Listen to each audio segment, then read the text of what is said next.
नमस्ते। थर्ड आई में आपका स्वागत है। तो एक बार फिर से कोर्ट कचहरी में भी अब थोड़ा कि कौन किस रंग का है, कौन किधर से आ रहा है, वो दिखने लगा है फर्क। मैं इस रेफरेंस में कह रहा हूं कि आज फिर से कर्नल सोफिया के बारे में जो एक अभद्र टिप्पणी विजय शाह नाम के एक मंत्री ने की थी मध्य प्रदेश के, वो केस भी आया और उसी कोर्ट में प्रोफेसर अली महमूदाबाद का केस आया। दोनों केस एक ही कोर्ट, एक ही व्यक्ति सुन रहा है, लेकिन दोनों का ट्रीटमेंट अलग अलग। ये बिल्कुल स्पष्ट है कि अब इस देश का जो राजनीतिक नेतृत्व है वो बिल्कुल साफ ये इस पे जोर दे रहा है कि इस देश की सारी समस्याओं की जड़ मुसलमान है और इस देश में हिंदुत्व का ही राज चलेगा। इस देश में हर रहने वाला हिंदू है और हम जो 1200 साल से जो गुलामी हिंदुओं ने की है मुसलमानों की, उसका अब न केवल जवाब देने का बल्कि उसका पूरी तौर से उन्होंने जो 1200 साल हमारे साथ जो भी किया, जो सो कॉल्ड, अब इनको लगता है क्या क्या किया, उसको उन्हीं की तरह से मैं सूद समेत उनको वापस करने का समय आ गया। ये मैं इस रेफरेंस से कह रहा हूं कि कोर्ट कचहरी से उम्मीद होती थी। कोर्ट कचहरी जरा धर्म को नहीं देखते थे, लेकिन अब बहुत साफ देखने लगे हैं धर्म को। आज कर्नल सोफिया वाला जो एक केस है जिसमें ये आज जैसा मैंने कहा सुप्रीम कोर्ट में सुनवाई के लिए आया था, बेंच वही लीड कर रहे थे उस बेंच को जस्टिस सूर्यकांत साहब अब चीफ जस्टिस बनने ही वाले हैं, नवंबर में चीफ जस्टिस हो जाएंगे। और मुझे ऐसा लगता है कि जो मोदी जी और बीजेपी बिल्कुल क्लियर हैं कि उनको इस पूरे घटनाक्रम से जो पहलगाम में हुआ उसमें आपदा जो आई उसको कैसे अवसर में बदला जाए। अवसर जब मैं कह रहा हूं तो वोट का अवसर, चुनाव में उसका कैसे उपयोग किया जाए। तिरंगा यात्रा निकालो, विजय उत्सव मिलाओ और क्या क्या बातें करते रहो और साथ में लगातार ये भी बोलते रहो कि देखिए साहब वो तो उन्होंने धर्म पूछ के गोली मारी, धर्म पूछ के गोली मारी। इस पर सबसे ज़्यादा इस चीज़ पे एम्फसाइज करो कि धर्म पूछ के गोली मारी, धर्म पूछ के गोली मारी, मतलब हर मुसलमान हर हिंदू से धर्म पूछ के अब उसको गोली मारने का ये डर है। मोदी जी आज ये बता रहे हैं कि धर्म पूछ के गोली मारी। मोदी जी आपने कितनी बार पूछा था जब एक आरपीएफ का या जीआरपी के कांस्टेबल धर्म पूछ के गोली मार रहा था ट्रेन में, आपका सिपाही था, आपका सिपाही जब बोल रहे हैं आपकी सरकार का सिपाही था, वो धर्म पूछ के जब गोली मार रहा था तो आपने उसका मेंशन किया था, उसका जिक्र किया था। आज उसकी कोई भी बात हुई थी, बताया गया था कि वो तो पागल आदमी है, उसको मनोचिकित्सक की जरूरत है।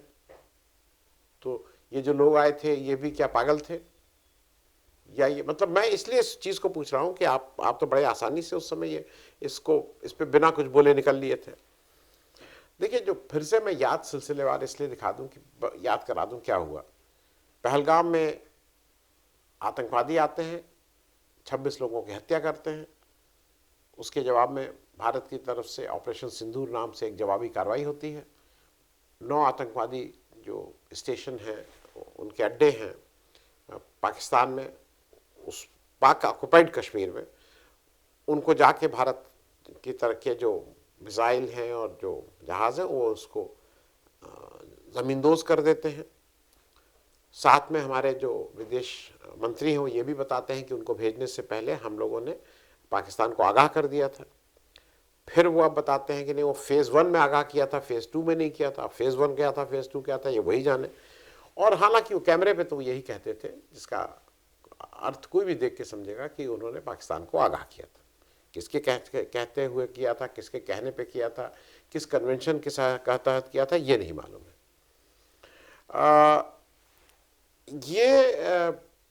अब इसके बाद क्या हुआ कि ये तो आपने कर ही दिया। इस बीच मध्य प्रदेश के एक मंत्री है विजय शाह, उन्होंने कर्नल सोफिया के बारे में काफ़ी अनाप शनाप, मतलब जब कर्नल सोफिया और व्योमिका सिंह जी ने आके एक प्रेस कॉन्फ्रेंस की, सेना का पक्ष, भारत का पक्ष दुनिया के सामने रखा, उसके बाद विजय शाह जी को मतलब तो गुस्सा आना था, उनको गुस्सा आया। वो तो बिल्कुल पक्के वाले वो हैं, हिंदू धर्म के पताका उठाने वाले हैं। और उन्होंने बताया कर्नल सोफिया के लिए उन्होंने उल्टी सीधी बातें कही उनके धर्म को लेकर। इस बात को मध्य प्रदेश हाई कोर्ट ने सू मोटो ले लिया।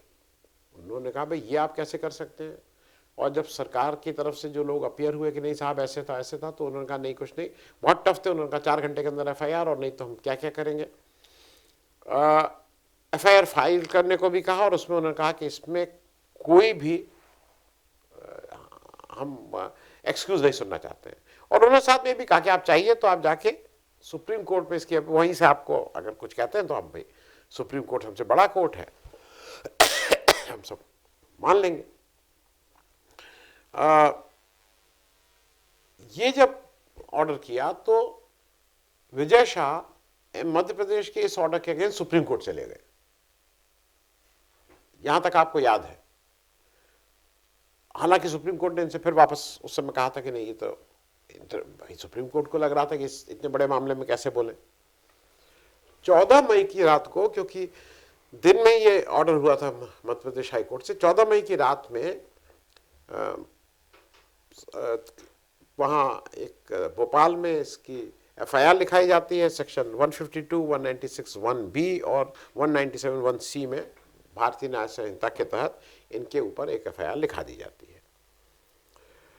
अब जब ये एफआईआर लिखाई जाती है तब तक ये राइट टाइम हो गए थे विजय शाह साहब। 14 मई की रात में ही उन्होंने एक्स पे अपना एक अपॉलॉजी, खेद, और फिर उन्होंने बताया कि कल सोफिया तो राष्ट्र की लड़की हैं, वो तो नेशंस डॉटर है, उनको राष्ट्र की लड़की, वो जो अभी तक आतंकवाद क्या समझा रहे थे, उनको वो राष्ट्र की लड़की समझाने लगे। लेकिन 15 मई को, अगले दिन, जब सुप्रीम हाई कोर्ट में ये कार्रवाई फिर आगे बढ़ी, तो high court showed their dissatisfaction. उनका नहीं, संतोषजनक बात नहीं हुई, आपने काम नहीं किया है।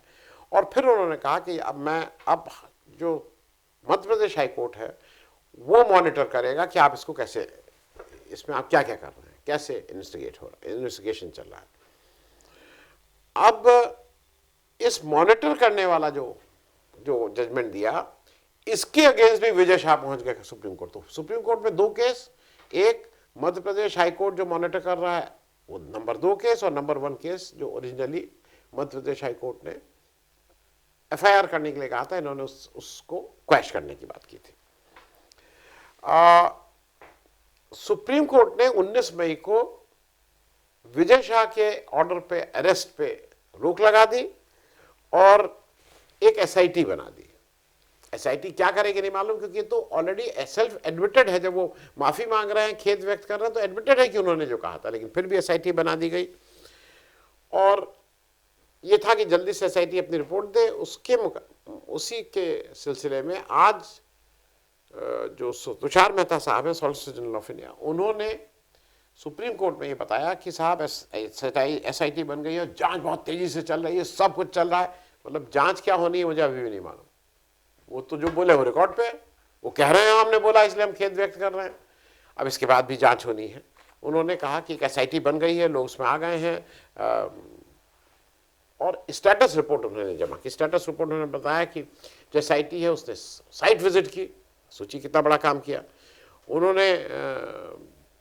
इसके मुतालिक काफ़ी कुछ इन्वेस्टिगेशन शुरू कर दिया है। 21 को मोबाइल फ़ोन उनका जब्त किया गया, मतलब सीज किया है, और गवाहों के बयान दिए गए हैं।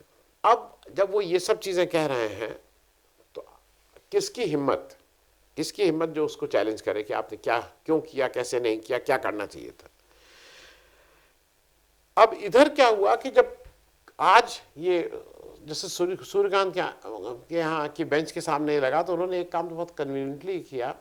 उन्होंने कहा कि साहब और समय चाहिए, उन्होंने समय में ले लीजिए, कोई दिक्कत नहीं है, स्टे भी हम आगे बढ़ा दे रहे हैं। लेकिन जो ये मद्रास हाई कोर्ट, अरे एमपी हाई कोर्ट कह रहा है कि हमारी निगरानी में ये सब होगा, वो केस बंद। अब भाई उन्होंने सीधे एमपी हाई कोर्ट को डायरेक्शन दिया कि आपको इसमें कोई पढ़ने की जरूरत नहीं है, आप ये सारा केस बंद कर दीजिए, अब हम इसको डायरेक्टली हैंडल कर रहे हैं, आपसे इससे कोई मतलब नहीं।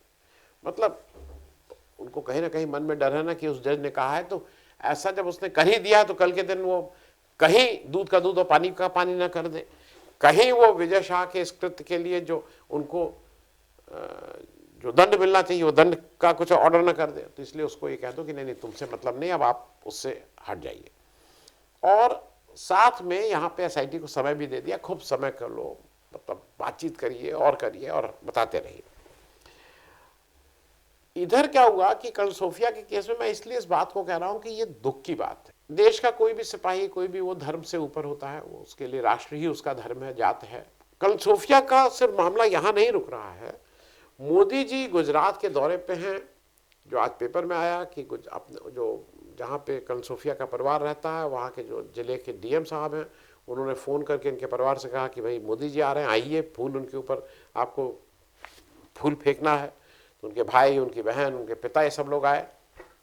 ईमानदारी से एक चीज़ बताइएगा, अगर सही में फौज के प्रति आपके मन में इज्जत है, अगर सही में आप ये मानते हैं कि इस देश की जो महिला सशक्तिकरण है उसमें एक बड़ा मैनिफेस्टेशन है जब आप ऑपरेशन सिंदूर है, तो मोदी जी आप कल सोफिया के घर नहीं जा सकते थे? उनके पिता भी तो फौज में है।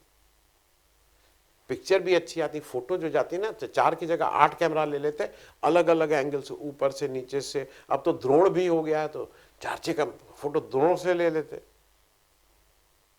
वो अगर करते तो ये लगता कि नहीं नहीं आप जेन्युइन हैं। और आपने उनका है, राजा तो कहीं कहाँ जाता नहीं है, राजा तो सब जाता है। तो राजा ने हरकारा भेजा कि चल के तुरंत हाजिर होइए, आगे बैठिए और वहां से फूल फेंकिए।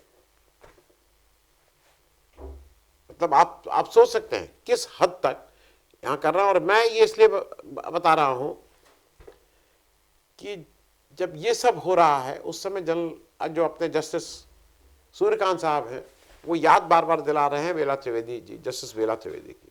बेला त्रिवेदी जी का नाम से ही अगर कोई किसी मुस्लिम का वहां केस लगा है तो तुरंत विड्रॉ कर लेता था, क्योंकि पता था कि किस तरह का ऑर्डर देंगे। और उनके पक्षपातपूर्ण रवैये को देखते हुए सुप्रीम कोर्ट की जो बार एसोसिएशन है उसने उनको सेंड ऑफ डिनर नहीं दिया था। बहुत एक्सेप्शनल केसेस में ये होता है। उनको ये बार ने ये समझा था, वहाँ के वकीलों ने समझा था ये निष्पक्ष नहीं थी। उस कन्वेंशन से छोड़ के उनको जो फेयरवेल डिनर होता है वो नहीं दिया गया था। सिर्फ याद के लिए बता दूँ।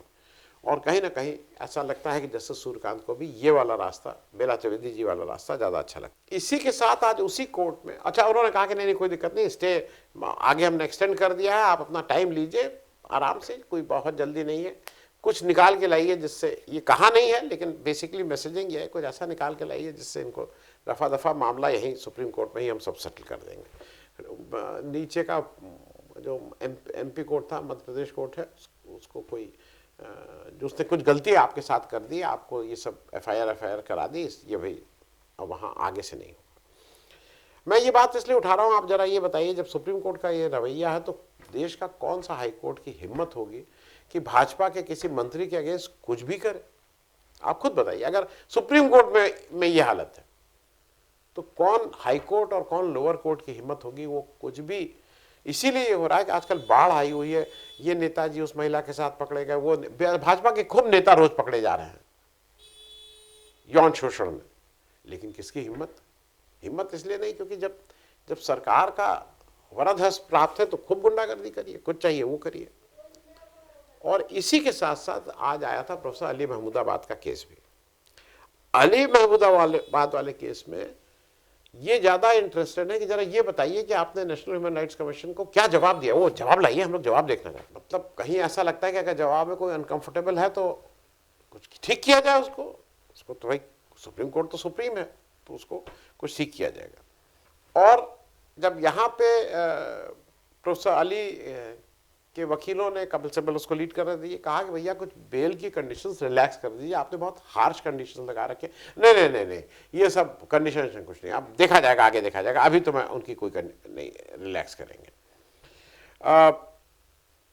मैं इस बात को इसलिए आपके सामने कर रहा हूं कि ये याद रखिएगा कि इनके ऊपर भी सेम ऑफेंस, वही धाराएं लगी हैं, विजय शाह के ऊपर भी वही धाराएं लगी हैं, इनको जेल हो रही है, इनकी बेल कंडीशन में कहीं कोई रिलैक्सेशन नहीं है, उनका तो स्टे ऑन अरेस्ट है ही, और साथ में उनको कोई मतलब किसी भी तरह से विजय शाह साहब को प्रोटेक्ट करके रखा जाएगा ये इंश्योर कर रही है अदालत। यहाँ पे उनको 18 को तो अरेस्ट ही कर लिया था चौधरी अली महमूदाबाद को, और जिस तरह का कोर्ट ने उस दिन ऑर्डर दिया था उसमें कोई भी बिटवीन दी लाइन पढ़ेगा, साफ साफ दिख रहा है कि SIT को वो क्या चाहते हैं कि SIT किस तरह का अपनी फाइंडिंग्स दे। मुझे ऐसा लगता है कि जस्टिस सूर्यकांत को थोड़ा ये समझना होगा कि आप जब एक ही कोर्ट में बैठ के एक ही तरह के केसेस को एक ही दिन में जब आप दो अलग अलग ट्रीटमेंट होता है, तो कहीं ना कहीं मन में बहुत से सवाल तो पैदा होंगे ही। थैंक यू सो मच, धन्यवाद।